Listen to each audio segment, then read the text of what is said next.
Welcome back to season 5 of Beardos Media. That's right, we are officially on season 5.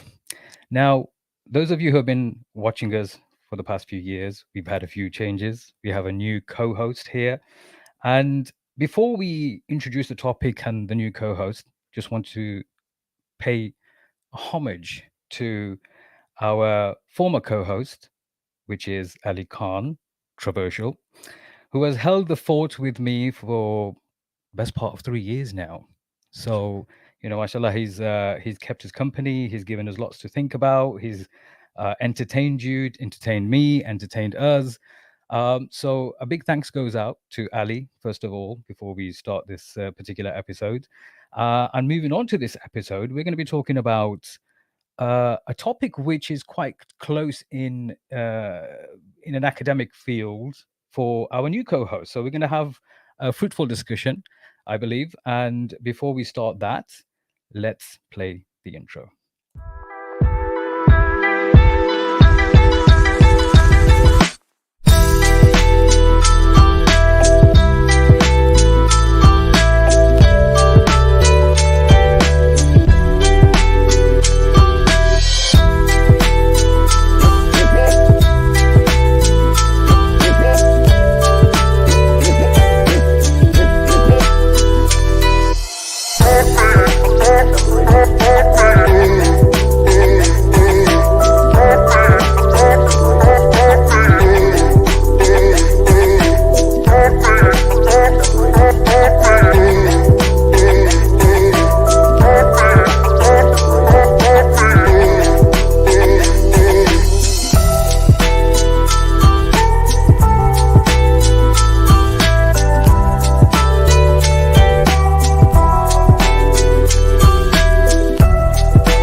Well, that was inevitable, wasn't it, for the first episode ever?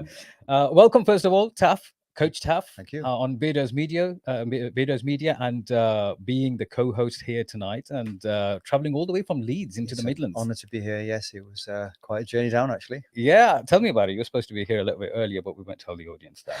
But no, obviously these things happen and traffic gets in the way. But first of all, before we start, let's have a brief intro about you, because Taf, the reason Taf is here is because Taf himself has multiple kind of ventures going on, some by yourself, some with your wife. You're a coach by profession, but you're here tonight because you have value to add. So tell us a bit about you before we get into the topic. I think I was talent spotted, wasn't I? I think you were. Something like I'll give you. I'll give you that one. I'll give you that one. Well, brief overview. Long story short, been involved in the community across the UK for about 25 years or so, and different professions. Recently, probably the last 4 years, particularly with my wife Victoria Mateski, who I hope is going to tune in soon. We've been running an outfit called T for Two, which is all about relationships, Right. so intimate relationships, marriage, etc., and how to navigate that oftentimes a complex area, and helping people to build those skills up to have better and stronger relationships.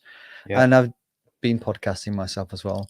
That's how we met, because Correct. I remember a couple of years ago you reached out to me. Correct, yes. To have me on your podcast as a guest. That's right. And you know what? That's probably one of the reasons why we're sitting here today, because I remember that was one of the most meaningful conversations I'd had on a podcast, because I've done keynote speeches. I get asked to do them. I get asked to come on radio interviews and stuff. But the conversation we were having was very meaningful, and that kind of that stayed with me. And I think conversations have to have an element of critical thinking.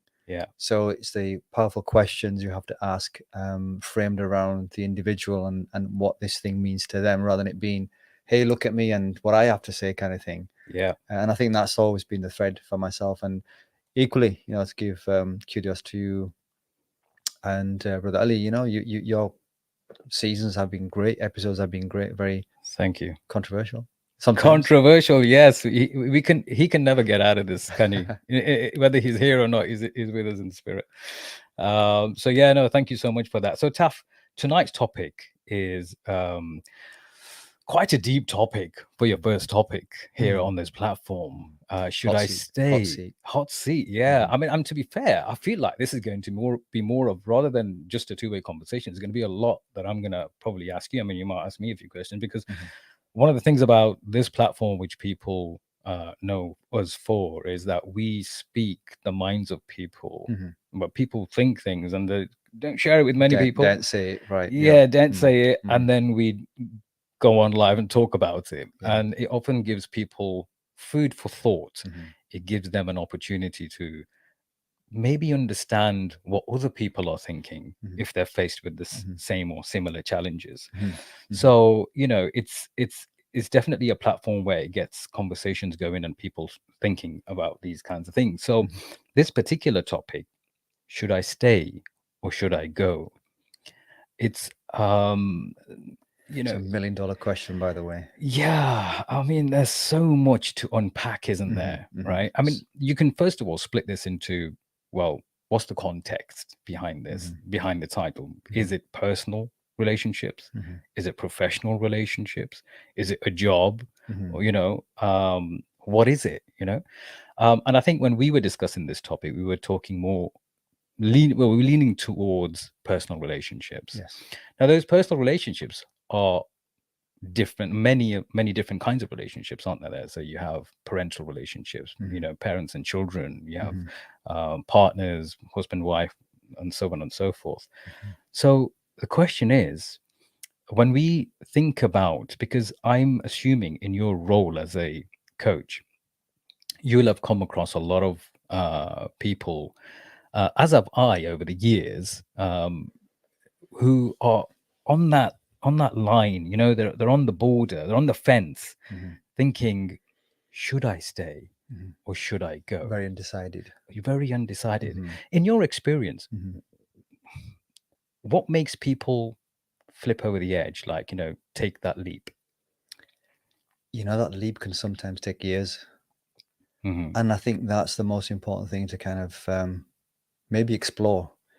Because one might think that it's a decision I make in a moment, that, you know, I've suddenly decided, I've had an epiphany that this is the moment right now, I'm going to go. Sometimes it can take years for someone to get the courage even to leave a relationship. So the longer you've stayed with someone, the more difficult it becomes, due to attachment, being used to a lifestyle, you know, sharing hobbies, etc., and those things tie you together. And therefore, in many ways, it becomes difficult to break that, because the thought of even breaking with someone you've been with for quite a while actually could be almost seen as a small loss, because you're thinking about the future now. If I'm not going to spend time with this person, I'm going to end up living with my mom, maybe. If you're a mommy's boy, I'm going to, or a girl, or a girl, yeah. right? Where am I going to live? I'm going to change my social circles now, because it might be a new group of friends. Maybe his or her friends might not want to know me anymore. Work, you may have moved away from your hometown. There are so many different variables to this, and there's no one simple answer or solution. But one thing I'd like to talk about is that when I was doing some prep for this, and I like data, and, you know, before pre 1914, Yeah. the divorce rate was 1 in 450. So we're talking about divorce rates, Right. right? What is it now? Well, most divorces actually initiated by the woman, almost 75%. Okay. So it's Then, now. oh, now. Now, Okay. So almost 75% of divorces are initiated by women. yes. Okay. And if you continue to look at the data, so it's 1 in 450, but what we have at the moment is close to 1 in 45%. So almost 1 in 2. Right. Wow. So you see the huge shift Wow. in terms of how you could say divorce is normalized in one sense. Okay. Australia it's 42%, and US is it's close to 50%. And therefore, the question is that it's a thing that's normal these days, and it's not a strange thing to separate. It's initiated mostly by women for many reasons. But the question is, why do individuals get to that point where they feel divorce is the only solution? You know, that's the question, isn't it? And that's the question we're going to explore. I mean, just off the back of that, I think we should clear that we're not going to give anyone. Don't take this as advice. No. What we're talking about tonight, because there are so many finer nuances which we would not know for individual cases. So we're not saying this is what you should do in this particular situation, or if you come across this situation, you should do this, because we don't know what the background is. No. But as a general conversation, it's fascinating because I mean, we all know that the rate of divorce has increased, but I did not know it was that much. That's amazing. And it doesn't surprise me either that 75% of divorces are initiated by women, because we have a lot of things influencing those decisions, and the environment has changed, society has changed, people's outlook has changed, what they feel they should have is And changed, they don't have. what that they don't have. And one of the things actually on that point is lack of emotional satisfaction Okay. from their partners. And if you look at that a bit more deeply, then why is it that when there's a disconnect emotionally between a man and a woman, and she isn't able to get that, or so let's say the man isn't able to give that, right? There's a separation of two people.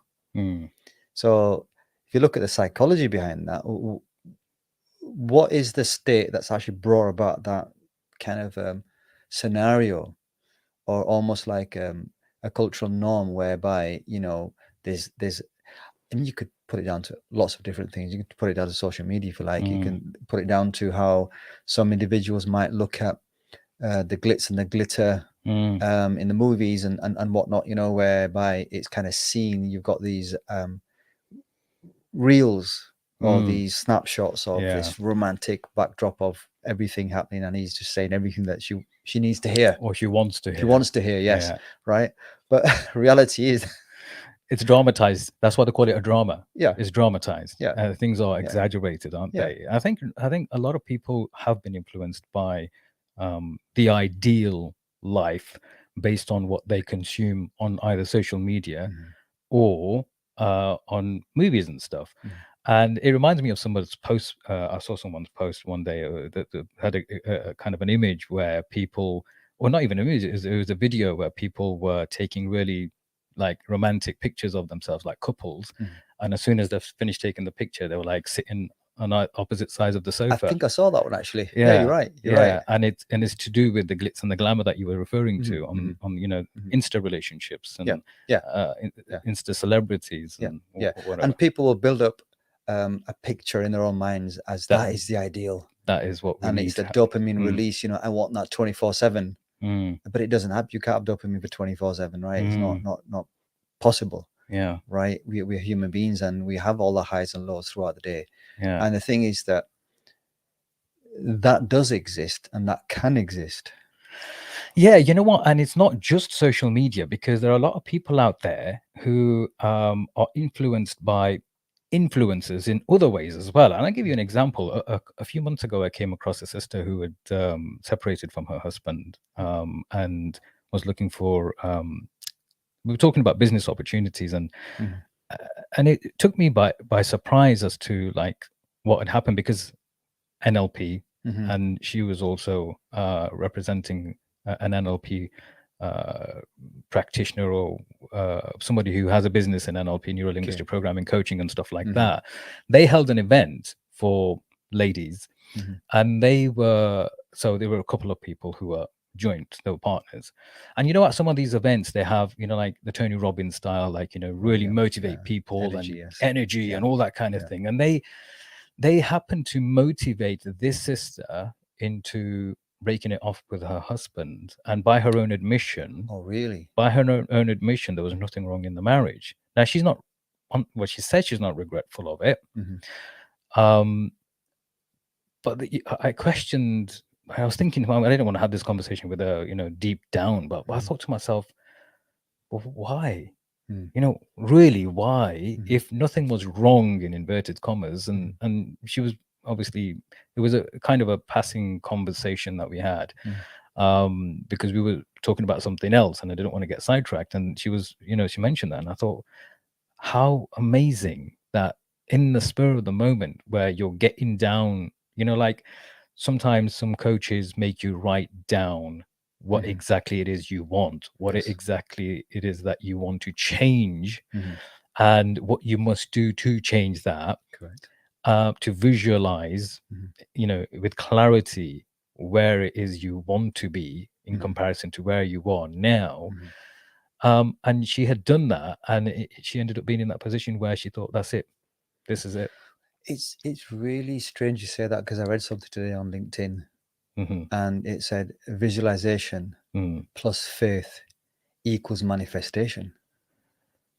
Interesting. And the interesting thing was that faith could have been replaced with any aspect of faith, whether it's religious faith or faith in something else, Yeah. and you will manifest exactly what that thing stands Yeah. for you, Yeah. right? So you Yeah. can visualize whatever you want, as long as you have faith in that thing, you'll Yeah. manifest something, right? You'll manifest something. And I Yeah. guess in some ways, what she did was she had faith in whatever she took on board and Yeah. internalized Yeah. and manifested that thing, and says, I'm kind of doing it. I'm making that decision. Enough is enough. Enough. But when is Mm. enough enough? You know, this is the question. I mean, Mm. in my mind, my question would be, enough of what?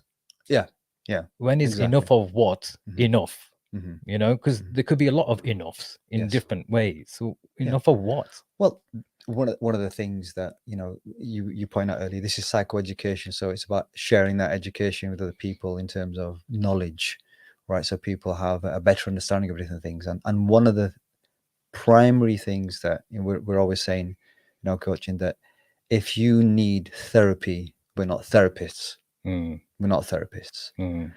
And so if someone's been abused, Mm. it's either an emergency call or the correct services, right? And Yeah. that needs a referral. So we're not talking about that. I mean, that's clear. You know, if someone's in a life-threatening Sure. situation or getting really physically, emotionally abused, that they need to seek the help in the right place. When we talk about other things about leaving someone, like I said before, it's a decision that sometimes even those that are abused will take many, many years to leave, because it's ironic, because they feel an attachment with the abuser. Yeah. Right. True. And that attachment is so strong that even they feel guilty in leaving. Yeah. And you think, wow, how's that even happen? But there's all sorts of things in terms of that person's past trauma, childhood trauma, inner child stuff, many, many things. And it can lead a person to actually feeling that they're guilty, and they cannot leave this person because poor so-and-so will be ending up, by themselves. So, abuse is abuse. But what I would say, and food for thought for people, is really important, that, if your emotional well-being is such that every single day becomes a struggle for you to even want to eat, right? You feel like you're walking on eggshells. You're very careful about what you say. The sensitivities are there. You think, if I say something, somebody will shout at me. This guy or this woman will shout at me, or hit me. Emotionally, you feel drained all the time. You feel a sense of apathy about life. Maybe you cry a lot. You curl up. You're quite introverted, even more so. You've broken those ties with other people. Then you really need to start thinking about seriously about your emotional well-being. Then there's the physical aspect. Do you groom yourself? Do you look after your health? Do you do some form of exercise? It doesn't have to be the gym. It could be anything like a walk or diet even. You know, have you started to neglect the way you look and your clothes? So physically, if the wear and tear is showing on you and it's because of this other person, that's a red flag. Yeah. You know, spiritually, you know, as the famous saying goes, that, you know, we're all spirits, you know, having a human experience. Yeah. Right. And the thing with that is that if we had an existence before and we have temporarily assumed this physical body, Yeah. right? Yeah.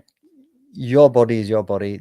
The size, color, weight, color of eyes, etc., is the only different thing between you and I. But the spirit is what's really the most important thing. That's you, really. That's really me, yeah. Because this spirit's This gonna, is just a vessel, as they say. exactly, Isn't it? The yes. body is a vessel. And this spirit is going to continue on to the journey, as we believe, to the hereafter. If your spirituality is suffering to such a degree that you've, even today, somebody was saying, and I can't say where, that they don't care about faith, they don't care about their deen, right? Experiences. Somebody was saying that they've stopped praying. This wasn't today, it was beforehand. Stop praying. Some people are disillusioned because if you use faith as a benchmark, right? I will marry this person because they have faith, they're faithful, and they do something that shatters that, right? You become disillusioned.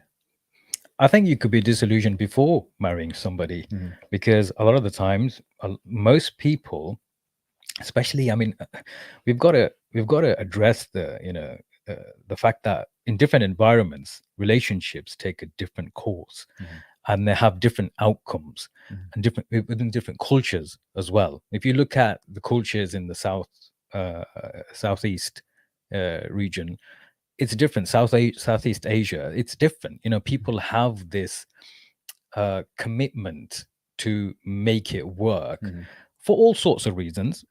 Partially, maybe because the opportunities to detach themselves from that relationship are not so easy to come by as they are in the Western world. Yes. Partially because of the culture there. Partially because they've never seen anything different, and then that's the norm for them. So they're not. I mean, until they come onto social media and Right, start yeah. watching dramas, you know. So there is that element. But I think there are a lot of people I mean, it was the same for me when I got married. I didn't go into any kind of deep dive in a course on marriage fiqh. Yeah, You know what I mean? The right. jurisprudence, Yes. what are a husband's role and what is a wife's role, and you know, what are your duties that you have to fill, you are obliged to. There are some which are obvious, but then a lot of times, you know, you don't come across other things and other options which are given to you, which you could avail, which you haven't availed, which you maybe should have availed. I'll give you a classic example. I was talking about this the other day with somebody, and we were talking about second marriages as an example. Okay. And you know, there's an option. I mean, by default, it's a monogamous relationship, right? By default. But obviously, in the Islamic culture, a man can have up to 4 wives, but the wife also has the right to put a clause in to say, no, I don't want that. Correct. If I'm marrying you, Yeah. I don't want you to take on another wife. But she's not aware that she can do that. She isn't. Right. And then so when a man goes and marries another wife, then she realizes, hang on, you know, what's going on here? I mean, in some cases, like my missus, she's like, go on, go for it. Just don't bring her home. You know, she's like that. But I've never kind of Never crossed your mind, has it? no, I can't say it hasn't crossed my mind. It has crossed my mind. I'm a man at the end of the day, but I've never you know, taken that route. But I can see how this is a problem for a lot of even women, because they don't understand that there are options available for them, especially in the Islamic Yeah. marital. The reason I'm bringing this up, and because the non-Islamic version is just monogamy and that's it. Mm. But there are some complexities within the Islamic marital household. So it's a really good point you made there. So let's say a gentleman really isn't a gentleman, Okay. and what he can do, he can abuse Yeah. certain rights he has. Yeah. And then what we see in our work is spiritual abuse. Okay. Yeah. So that spiritual abuse manifests itself even on a day-to-day level. Never mind marriage. Mm. It's like you must, you should. If you don't do this, Mm. it's hellfire. You know, it's like Yeah. really extreme things. Yeah. And it's like, Yeah. This is your religious duty. yeah. Yeah. And the thing is, it's instead of now obeying and worshiping the creator, you're like worshiping this man. Yeah. Yeah. Or even a woman. Yeah. Right? Because there's a Punjabi saying, there's a Punjabi Bajaji Khuda. Exactly. Yeah. Yes, that's right. Yes. Which in itself is wrong. Yes. We Yeah. can't even use that term, No. the term Khuda associated to man, That's right? right. And but it's That's right. something that's been passed down through different cultures. Mhm. Because I think there's a, if I'm not mistaken, there is that perception within the Hindu culture that the husband has that kind of a role in Right. in the wife's life.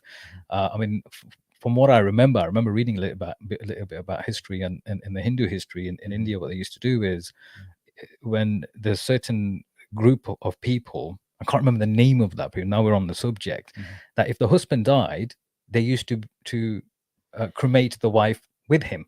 Right. Alive. Right. Wow.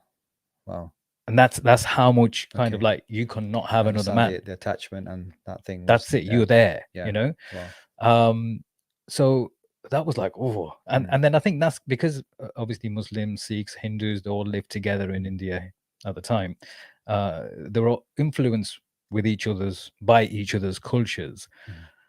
So yeah, you're right. I mean, the Bajaji Khuda thing, people use that as, even now I've heard the term where people have referred to their husbands as Bajaji Khuda, and I'm like, yeah, and this is the thing, Brother Majid, is that, you know, when we're talking about should you stay or should you go, right? Reminds me of the song, should I stay or Should I go now? That's right. Yeah. I'll stop singing. Just to lighten the mood. You have no idea how many times that's played in my head. What was the whole point for it? Go on. So the thing with that is that, you know, when someone deliberately, right, premeditated, right, deliberately abuses something, right, to really get at you and almost in a way diminish your sense of self-worth, and, you know, even worthlessness creeps in, like, Yeah. you know, I'm not worthy of anything right now, and I should be happy with what I have, because, you know, the mindset is that if this is my destiny, this is my destiny, this is a test. But we've got to separate that between the behaviors of human beings, right? We can't make excuses for people who are misbehaving to a degree where it's abuse, and it's like, you know, like I said, spiritual abuse even. So some people have even suffered so much that they don't trust people of that faith. I've come across that. I've come across people saying that, you know what, I've lost somebody. My friend Abid was telling me he knows somebody who said, I've lost trust in men, and you know what, as a consequence, I've lost trust in the faith. You know, it's gone to that extreme. Yeah. So there's no excuse for those types of people, because what they do is they abuse everything in the name of faith.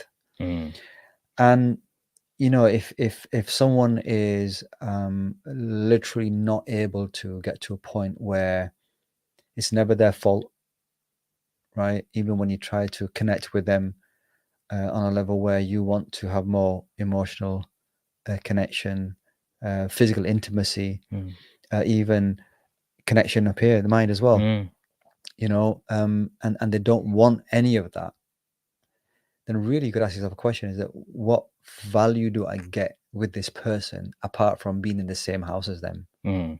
What is that relationship about? Because relationship is between two people. It's how you relate to each other, right? It's not, though, is it? Really, it is, and it's not. I agree, it is about two people, but I think it's not just that kind of prevents people from thinking beyond them two as people, because let's just say kids are involved. Oh, then it's a different matter. Yeah. Yes. Yeah. And let's just say, like, and I've come across situations where people from wealthy backgrounds have gone back home and married women from, or girls Mm-hmm. from, not so wealthy backgrounds, and taken advantage of them, brought them here.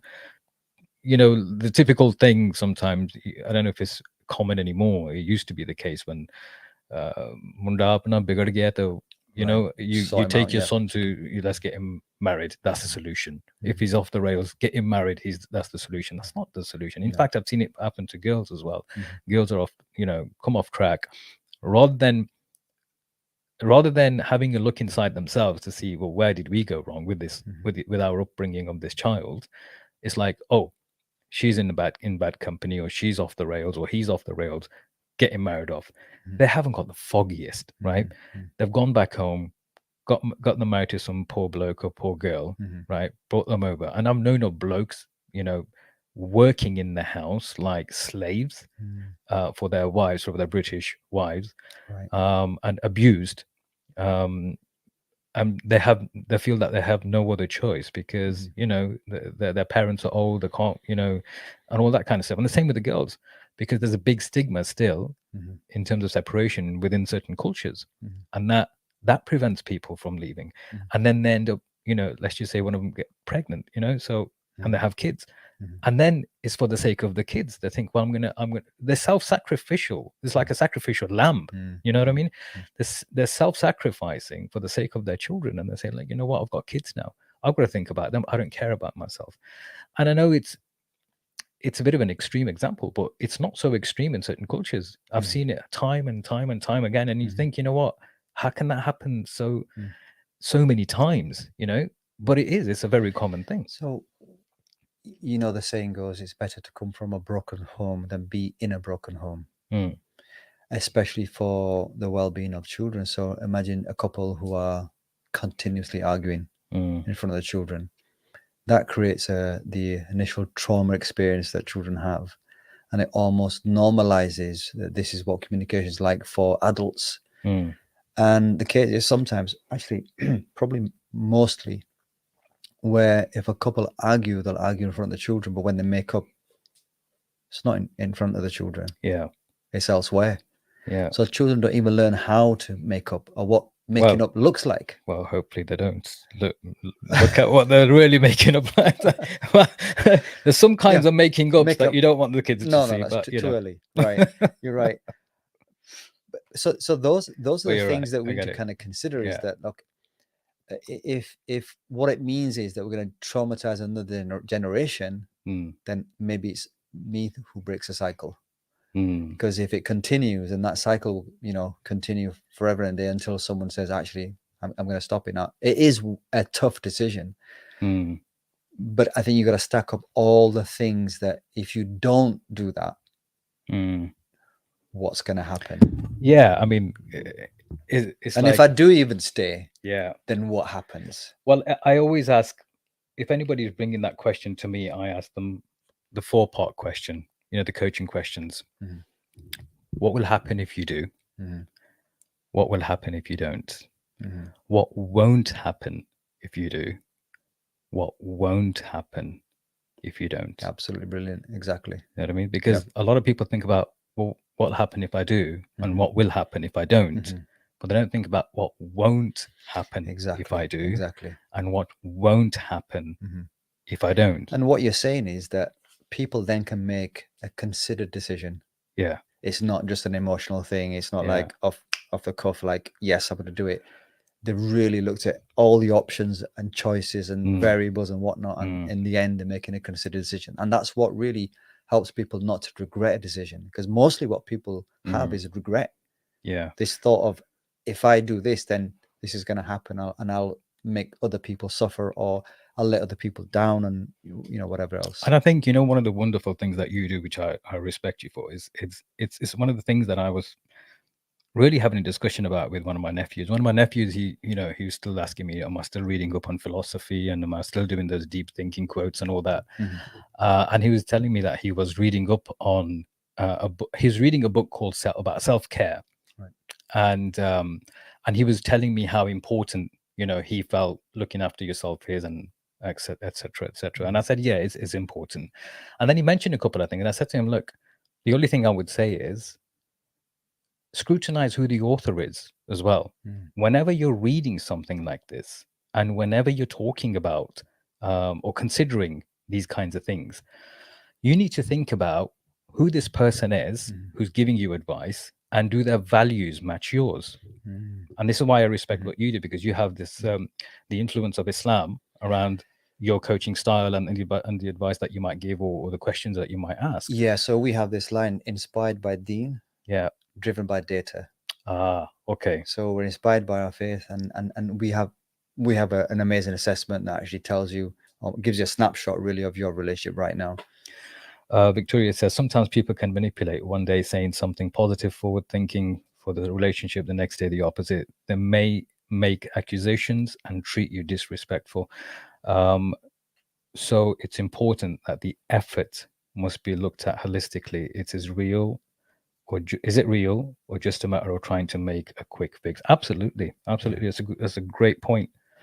So the important thing that I was mentioning is the value system. Who are you being coached by? Who are you learning from?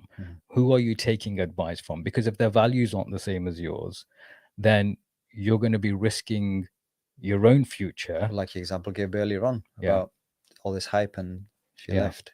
Yeah. And it can be that you can be really hyped up for a few moments, emotional, and these events sometimes can be so energetic, and you'd be so energized that you think, right now I'm feeling great about this, I'm going to do it. Yeah. Victoria again says trauma from the past must be addressed, and you need to find a partner that has the capacity to hold space while you are on your healing journey. Otherwise, if they are unable, it may be time to go. Exactly. It's true. And I think whatever decision you make, it's always going to be your own decision.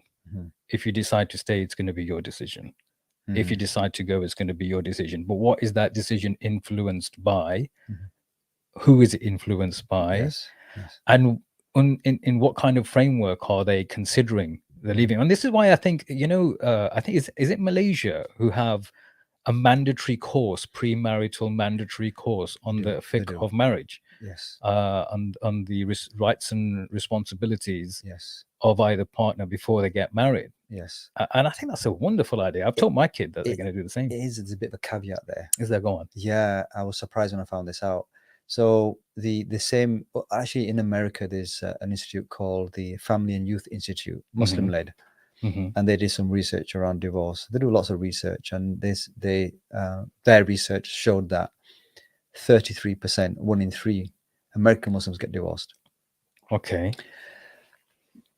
And 80% of those didn't have any premarital education. Right. So premarital education was key. Yeah. And those that did, 9 out of 10 would be less likely to divorce. Makes sense. And in fact, it reduced the likelihood of divorce by 33%. But those who do take it, 9 out of 10 are less likely to divorce. Yeah. Now, what they advocate is that pre-marital education is important. And what it does is it gives you the not only capacity, but capability to do marriage.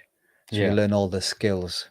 You become more consciously aware of what the nuances are in a relationship between two people. Here's a question for you, Taf, on that note. Yes.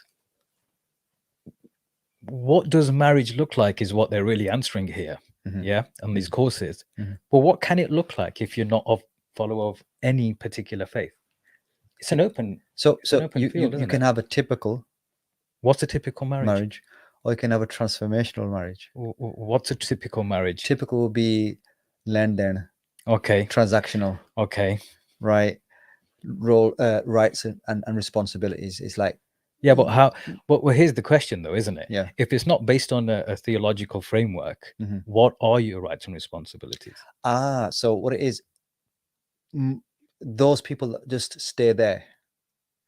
it Just there becomes in the no, house, in the room. no, yeah, that as Well, well. that's what it was. But those Yeah. people who use that framework and stay within the framework, what they're doing is they're following the letter of the law.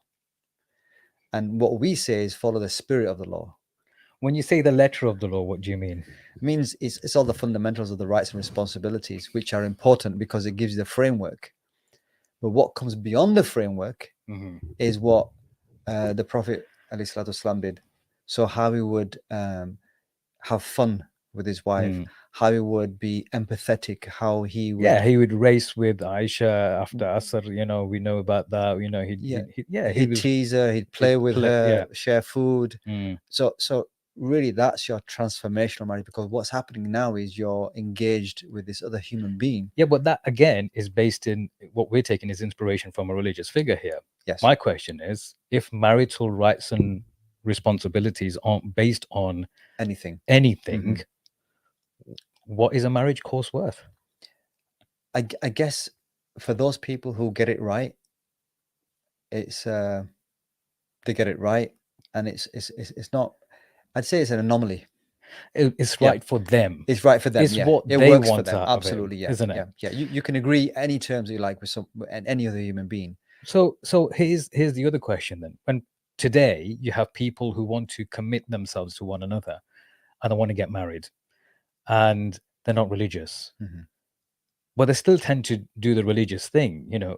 Most of the times, you know, they'll want the ladies will want the white dress and go into church, you know. Okay. There's a religious kind of an umbrella there, but they're not religious themselves. And I think that's a problem for them. I think if they're going to embrace if they're going to embrace that element of marriage, they need to look at what that represents within that faith as well. I think that's otherwise it's just a registry, isn't it? That's the dissonance you talk about, right? Yeah. So there's that disconnect there. Yeah. Right, because I think deep down they know exactly. There's cognitive dissonance. That's there, right. isn't there? That's right. Exactly. Deep down they know. Yeah. But they don't address it. And you know, one of the most difficult things that we come across with our clients, the most difficult things that they navigate and find a struggle, and that's what they know in their minds with what they feel in their hearts. What they think they know. What they think they know at the time, yeah. But it's that push-pull between the two. Yeah. So mind saying one thing. Classic example of dissonance. Yes. And the heart saying another thing. Yeah. Now, mentally, like you said before, that who are you reading this stuff from? Where you're getting this information from?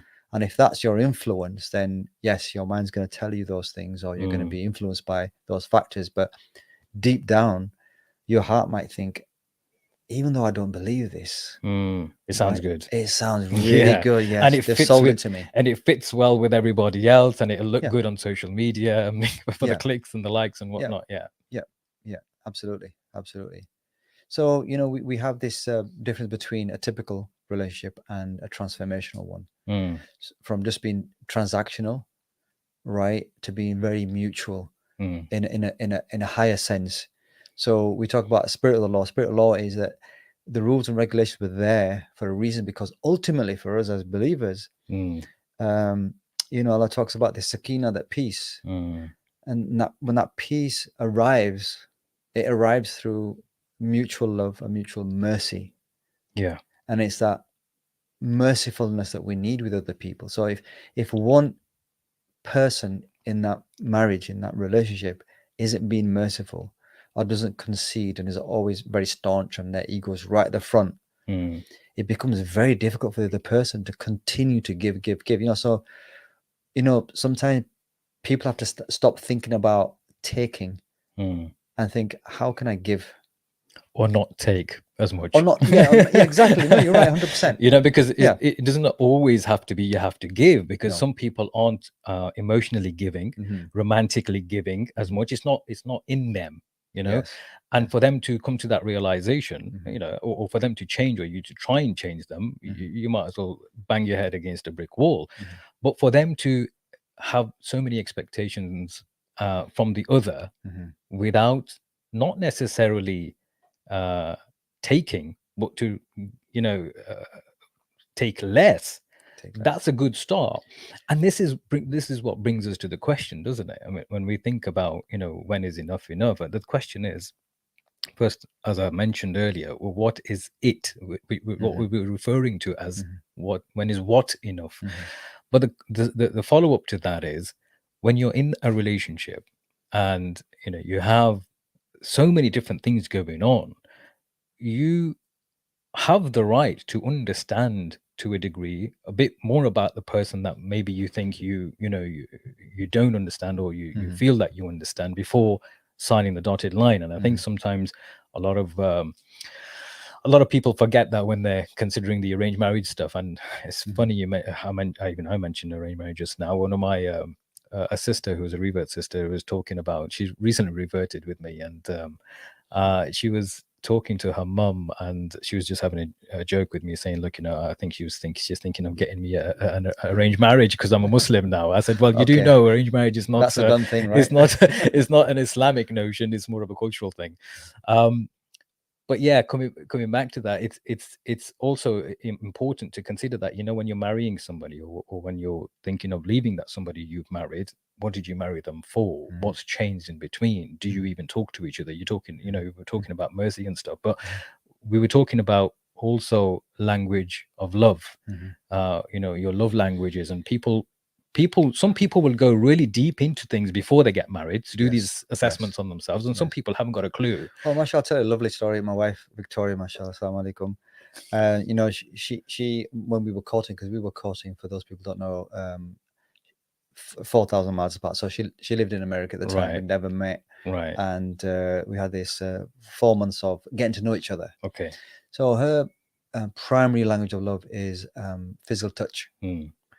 And I'd never heard of love languages before. And I'm thinking, what is this thing? When she eventually told me, but she didn't tell me first, because she needed to establish whether I was game, right, whether I was open-minded enough or not, about this thing. So at the time, actually, I was on a committee at a mosque, and she asked me the question. She said, look, like, just pretend we're married, right? We come outside in the courtyard of the mosque, and you see the imam and stuff, and would you hold my hands? Okay.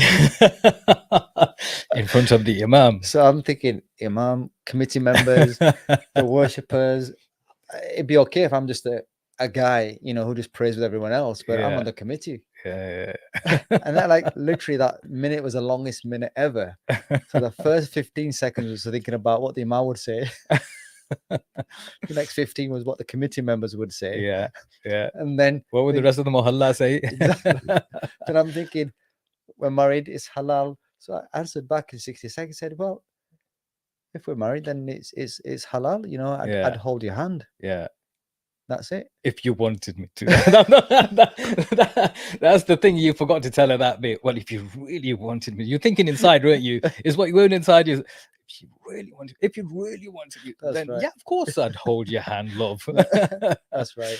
So she was trying to establish a couple of things. Whether that language of love she explained to me, mine's a physical touch. So if you're a guy who didn't like touchy-feely stuff, you kind of like averse to that, then we'd have to talk, right? And second thing was she was trying to establish whether I was open-minded or not. Because if you're open-minded, then you consider something, don't you? You think, oh, what's the value of this, or how can it help, or why is this even a question? Yeah. So language of love is profound, because my one of my top love languages is actually words of affirmation. And I know straight away, when I look back in my life, the times when people used to tell me off.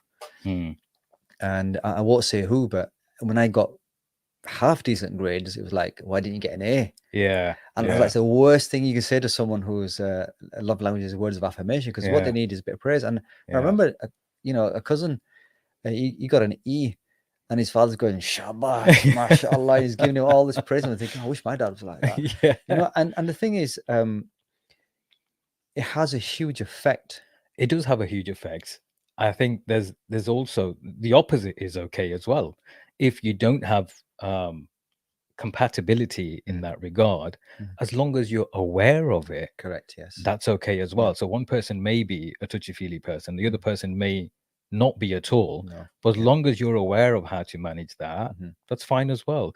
Not everybody's the same. You're not always No. going to find somebody who's 100% compatible with No. you. Correct. And I think this is one of the reasons why also people decide to break away, is because they feel that, oh, this is missing or that is missing. And you know, you could have 101 things missing. It doesn't mean to say that it's the right decision to break up. I think a lot of Absolutely. people give up too early. They do. They I mean, when you've got two people who speak the same language, brought up from the same culture, in the same, you know, two British Asians, let's just take as an example, they're British. They're Asians. They understand their own culture. They understand the Western culture. They're brought up. They speak the same language. They understand humor, of, you know, the British humor, whatever. Then there's more of a chance for that, or in theory, there should be more of a chance for that to work, because you're supposed to understand more about each other, and at least you will have had some kind of understanding of each other and about each other before you got married. And when you get married, you have more of a reason to work on it. You know, some of the things that are missing though with Majid, if you want a couple of questions, that's fine as well. Should we address this one first? Yeah, Adam says, I realized for me that I have different giving and receiving love languages. My giving love languages are words of affirmation and acts of service. My receiving is quality time and physical touch. All right, interesting. Yeah, interesting. That's a different twist of things. Yeah, mashallah. Thank you for sharing that. Really helpful. Some of the things that I think are missing is one or two things. One is the lack of skills. Right, you know, in our workplace we have inductions, we have the whole training thing, and we build up our skills over time, mentor and everything, and then we get cracking, right? When we want to pursue a career, we might do a degree. It takes us 3 years, right, to get a degree at least, or get a driving license, might take us 6 months. When it comes to marriage, yallah, it's done, right? There's no preparation. So if my son was 5 years old and I told him he's getting married as soon as he's of legal age, I'm prepared. I prepared early, yeah. Still got a few years to go, but I'm just saying, yeah. But you know what? It's true. You're absolutely right. And I think, you know what that comes down to? Lack of self-awareness from the people who are guiding us, and from us guiding ourselves. Lack of self-awareness. If we don't have awareness of ourselves, and again, these are discussions I have all the time with people. Well, who are you? Really, who are you? You know, if you don't understand who you are, when you know yourself, when you really know yourself, and someone asks you a question, who are you? You should be able to answer just like that, because there's maybe multiple sides of you: the professional side, personal side, you know, what you religiously ascribe to, whatever. But if you can't answer that question, then somewhere or another you're going to stumble again and going to have a lot of harsh lessons to learn in life before you move forwards more, you know, more successfully. Well, mashallah, Victoria's on here, and she's come up with this amazing concept, and we will deliver this in a couple of weeks' time to actually reverts, and it's called your spiritual blueprint. Oh, okay. The thing is that everyone has a spiritual blueprint, and it's to do with how a person spiritually is almost like by default designed. Some people have a soft temperament, some people will be a bit more harsher. Some people, we give an analogy. So and it's all about faith alignment. So you have to be on the same motorway, heading in the same direction. The direction is towards Jannah, right? Yeah. The motorway is Islam. Inshallah. Yeah. And you're heading in the same direction. Some couples may be on the same motorway, but one's far ahead in their spiritual and understanding. Yeah. But you may have a revert or convert. Yeah. But maybe back here. Yeah. Right. And that spiritual blueprint is theirs. Meaning you can't make her go jump ahead. Yeah. And him jump back. Yeah. And so each one has to understand their frame of reference. But also how they almost respect that both have a specific experience. Yeah. And they're in a specific space, spiritual space. Yeah. And that has to be respected. 100%. Because if you have a couple living in Britain, brought up here, they may have a different spiritual blueprint. Yeah. And how many times do couples ask that before they get married? let's look at how our faith is aligned. And the kind of opposite to that is people on the same motorway but traveling in different directions. Yeah. One person is going towards Allah, one's going both Muslim, right? Yeah. And there are some people not even on the same motorway. 100%. And you know where it gets even more complicated? I mean, we're talking about couples just now, but when you've got people who are deciding whether to stay or go, and that decision has an impact on the rest of the family, whether it be children, whether it be parents, you've come across situations, I'm sure you've heard of them, I've heard of them, where if one person decides to break off from a marriage, they're boycotted from the rest of the family or their side of the family, not just the in-laws, their own side of the family. And then you think to yourself, because one of the questions we had was, when is it okay to sever ties? Because from a religious perspective, we're always taught, severing of ties is not okay. It's not permissible. And I think if you're not the one initiating the severance, then that's fine. But when people are, and again, this goes back, we should always relate this back to the framework. By what framework are you measuring whether this is a success or not? What value system are we measuring the success or failure of any relationship? So if the relationship, even with your own siblings, your own parents, is not measured against that specific framework, then it's not a framework worthy of consideration. Well, I'll share something. Actually, a client of mine has a real, I was with him a couple of days ago, actually, a real problem with his mother. And he had this scenario. In fact, I won't share that one because in case he views this later on. Okay. But there is someone else that had an issue with a very close relative. And that close relative actually was spiritually abusing them. Right. Really to an nth degree. Said, actually, you won't smell Jannah at all. Wow. To that degree. Take it out. And yeah, exactly. And you're thinking about, breaking ties or not. So the question at that point comes that severing of ties doesn't mean that you continuously put yourself in front of this human being who has no respect, right, for Allah's mercy, who actually tells us to be mercy. Every surah in the Quran, apart from one, it starts with Bismillah, right? Yeah. It talks about mercy. Even the Prophet ﷺ says, I've only been sent as a mercy to mankind. If you cannot be merciful enough and keep telling this person you're not going to go to Jannah, then really what you should do is protect your own self. Yeah. And you can say Salaam Alaikum and that's it. You haven't broken ties.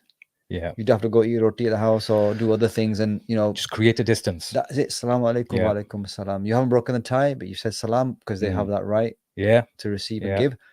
And so let's think of keeping ties in that sense if it becomes that extreme. Well, I mean, my point would be just that breaking or severing of ties. I mean, with your siblings, it's forbidden, yes, but it doesn't mean you can't create a distance, like some distance, rather than eating out of the same plate and seeing each other every day, whatever. Just create a distance. Well, Victoria gives a really great distinction. She goes, "Don't put up barriers, but create boundaries." Yeah. So barriers is closing people off. Okay. But boundaries keep things safe, and you have a door. Yeah. And you open the door when you want to open the door. 100%. And close it when you want to close it. 100%. Mashallah, she's very clever, isn't she? She is very clever. How did you bag that one? I'm just checking. She bagged me, bro. That's the spirit. That's the spirit. She dropped it to my DMs, brother, for the record. Oh, wow. Yes. That is on record now. It's on record. So, Sister Victoria, no comments. I'm not saying anything in this discussion. I already lost all my hair. So now on that note, we are obviously coming up to an hour of having this discussion, and that hour has just flown by. I'm sure there's so much more to discuss on this, and we could have continued for a lot longer. But seeing as it's our first episode together with Taf, it's been an honor and a pleasure to have you here with us, and hopefully we'll continue this. Any questions that we need I to don't address? see any particular questions. Tazim has said that I 100% totally agree with Brother Taf. There's a process, I believe. And she says, us reverts go on our own journey with a connection that only we know. Alhamdulillah. Yeah. And it is, and exactly that, and I think a lot of the times people born Muslims forget that. They feel, one of the tricky things is getting to talk about the deen in its pure form for most born Muslims, unless they're educated in the field, because a lot of people have been brought up as Muslims with culture seeping into their beliefs, thinking that this is Islam. It's not. No. There's a lot of cultural stuff that goes on in there, and then unless we, and I always say this as well, and there's loads of quotes to, associated with this, where unlearning something is harder than learning something new. So unlearning what you already know is harder than, and when it comes to faith, it's the hardest thing to convince other people of changing, because it's a matter of faith. Yes. So when someone's brought up in a certain way, and you say, well, hang on, you know what, that that's not a part of the faith, and they say, hang on, we say Bismillah, we do this, or we certain acts of worship because it's related to the faith, and you're telling someone not to do it, they're like, what are you on about? It doesn't register, it doesn't click, and they feel that you might be taking them away from the faith. So it's important that in those relationships, especially when you're in a relationship with somebody who's new into the faith, I would say the people who are new in the faith, if they've been in the, researching or studying independently, they'll probably know the faith in its purest form better than some of the born Muslims from, especially from Southeast Asia. For the record, at age 30 is when I became a conscious Muslim. So I reverted at 30. You and I have something in common there. It wasn't 30 for me, it was 25. MashaAllah. Yeah. Yes. It was just one of those things, I had to do it. Yeah. And I had to read every other book outside Islam. And same here. Really? Yeah. Wow. I did exactly the same thing. In fact, I there was a stage where I was questioning so many things before going back into this. A born Muslim, practicing household, alhamdulillah, we all practice. But in that time between the age of 22 to 25, questioning a lot, you could argue that I'd become agnostic at that stage. I questioned the existence of a God. That's how far I went into this, and I'm glad Allah took me through that journey. That's the way I see it, because my journey here, where I am now, it was an educated one, and based on a lot of research. I went to do a hadith course in London, and studied. So there was a lot of things that I had to do for me to be a conscious Muslim, as you put it. Yeah. La ilaha, there is no God. So that was the first period. Yeah, exactly. Illallah. Yeah, you got to negate before you. Exactly. Exactly. Yeah, alhamdulillah. So yeah, we were about to close the show, and we've got Shabnam saying some great nuggets shared. Thank you, Majid and Taf. Thank you for joining us, everybody who have joined us and commented. We always appreciate it. It has been over an hour now, and we have thoroughly enjoyed this discussion. Absolutely. And many more to come along with this. Please do like, share, subscribe if you're watching on YouTube. If you're not even watching on YouTube, subscribe to the channel. We've never really pushed the YouTube channel, but it's always helpful to get more exposure. And if you have any ideas of discussions and topics that you want us to discuss, like we said, on this platform, we talk about the things you think about, but don't talk about them enough. So with that being said, have a good evening, and inshallah, we'll see you in the next one.